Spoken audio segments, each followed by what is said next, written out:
Hello guys, আসসালামু আলাইকুম। New another blog চলে আসছি নবগঙ্গার শিকারীদের মাছ ধরা দেখানোর জন্য।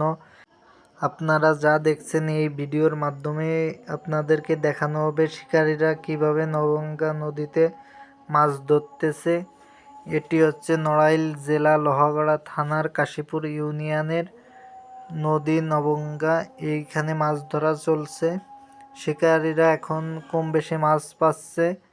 এইখান থেকে নবগঙ্গা নদীতে মাছ ধরা শুরু হয়ে গেছে। কম বেশি সকল শিকারীরা এখন মাছ পাচ্ছে।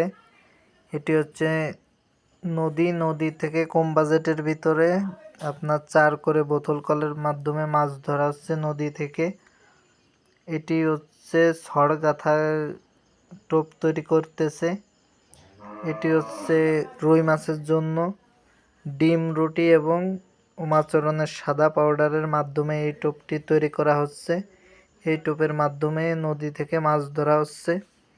এটি হচ্ছে গ্যাটিস দিয়ে 6টা বড়শিতে ফেলানো হচ্ছে যাতে বড়শির টোপগুলো ছুঁড়ে চলে না যায়। এটি হচ্ছে শিকারি ভাই তার বড়শিটা ফেলানোর জন্য চেষ্টা করতেছে।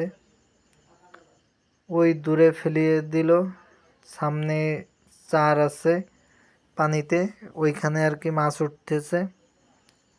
দেখেন দূরে ছোট ছোট মাছ উঠতেছে চারের উপরে। এটি হচ্ছে শিকারি ভাই দুটো মাছ ধরছে সেই মাছের ভিডিওটা ভালো লাগলে লাইক, কমেন্ট, শেয়ার এবং সাবস্ক্রাইব করতে ভুলবেন না। দুটো রুই এক একটা 1 কেজির মতো ওয়েট হবে। আর ভিডিওটা কে কোন জেলা থেকে দেখছেন অবশ্যই কমেন্টে জানাবেন।